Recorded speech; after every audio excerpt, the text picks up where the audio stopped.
So ಈಗ ಈ land ನಾರ್ತಲ್ಲಿದ್ದೀನಿ ನಾನು. ಸೊ ನಾನು ತೋರಿಸ್ನಲ್ಲ ಎಂಟ್ರೆನ್ಸಲ್ಲಿ ಸ್ಟ್ರೀಮರು, ಅದು ಇಲ್ಲಿ ಬರುತ್ತೆ ನೋಡಿ. ಇಲ್ಲಿ ವಾಟ್ರ್ ಸ್ಟಿಲ್ ಆಗಿದೆ. ಸೊ ಇದೆಲ್ಲ ಪಕ್ಕದವ್ರದ್ದು, ಅವ್ರದ್ದು ಓಪನ್ ವೆಲ್ಲೆಲ್ಲ ಇದೆ. ಅವರೆಲ್ಲ ಟೀಕ್ಸ್ ಇದೆ ಮರಗಳು. ಸೊ ಅವ್ರ ತೋಟಕ್ಕೂ ಈ ತೋಟಕ್ಕೂ ಮಧ್ಯೆ ಸ್ಟ್ರೀಮರ್ ಇದೆ. ರೈನ್ ಸೀಸನಲ್ಲಿ ರನ್ನಿಂಗ್ ಆಗುತ್ತೆ. ಚೀಪ್ ಆ್ಯಂಡ್ ಬೆಸ್ಟಲ್ಲಿ ಸಿಗುವಂಥ ಪ್ರಾಪರ್ಟಿ. ಬಟ್ ಇದು ವಿಲೇಜಿಂದ 1 ಕಿಲೋಮೀಟ್ರ್ ಬರಬೇಕು. ಸೊ ಇದು ಜನರಲ್ ಪ್ರಾಪರ್ಟಿ, ಡೈರೆಕ್ಟ್ ರಿಜಿಸ್ಟ್ರೇಷನ್ಗೆ ರೆಡಿ ಇದೆ. ಸೊ ಇದಕ್ಕೆ 2 ಬೋರ್ ಇದೆ. 2 ಬೋರಲ್ಲಿ ನೀರಿದೆ, ಬಟ್ ಪವರ್ ಕನೆಕ್ಷನ್ ಕೊಟ್ಟು ಸಪ್ಲೈ ಮಾಡಿಲ್ಲ. ಹಿಂದೆ ಎಲ್ಲ ಮಾಡಿದರು, ಬಟ್ ಅದು ಕಟ್ಟಾಗಿದೆ. ಎಲೆಕ್ಟ್ರಿಕ್ ಪೋಲು ಲೈನೆಲ್ಲ ಬಂದಿದೆ. ಇದಕ್ಕೆ ಸ್ವಿಚ್ ಬಾಕ್ಸ್ ಎಲ್ಲ ಫಿಕ್ಸ್ ಮಾಡಿ ವಾಟ್ರನ್ನ ಆಚೆ ತೆಗೆದು ರನ್ನಿಂಗ್ ಮಾಡಿ, ಸೊ ಡ್ರಿಪ್ ಇರಿಗೇಷನ್ ಮಾಡಿದ್ರೆ ತೋಟ ಎಲ್ಲ ಚೆನ್ನಾಗಿರುತ್ತೆ.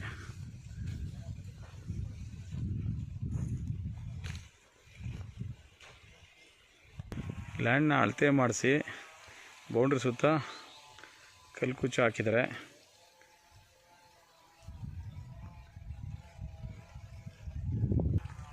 ಇಲ್ಲಿ ಪಕ್ಕದಲ್ಲೆಲ್ಲ ತೋಟಗಳಿದೆ ಮತ್ತು ಕಬ್ಬಿನ ಗದ್ದೆ ಇದೆ. ನಮಗೆ ಮೈಸೂರು ಬೆಂಗಳೂರು ನ್ಯಾಷನಲ್ ಹೈವೇಗೆ 4.5 ಕಿಲೋಮೀಟ್ರ್ ಆಗುತ್ತೆ.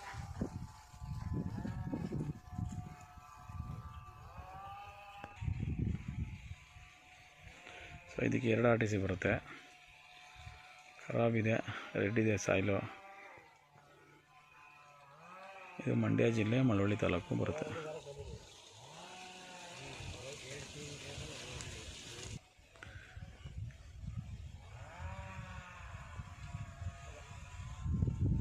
ಈಗ ಈ ಲ್ಯಾಂಡಿಂದ ಪಕ್ಕದಲ್ಲಿ ನಾನು ಹೇಳಿದಾಗೆ ಸ್ಟ್ರೀಮರ್ ವಾಟ್ರು ರನ್ನಿಂಗ್ ಆಗ್ತಾ ಇದೆ ಲೈಟಾಗಿ.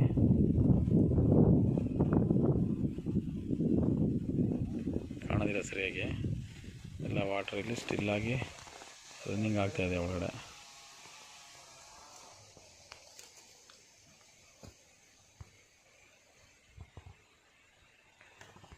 ಸೊ ಕಾರು ಬರುತ್ತೆ ನೀಟಾಗಿ.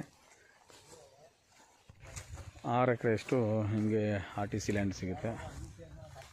ನಿಮಗೆ ಒತ್ತುವರಿಯಾಗಿ ಖರಾಬಾಗಿ 3 ಎಕರೆ ಚಿಲ್ಲರೆ ಸಿಗುತ್ತೆ.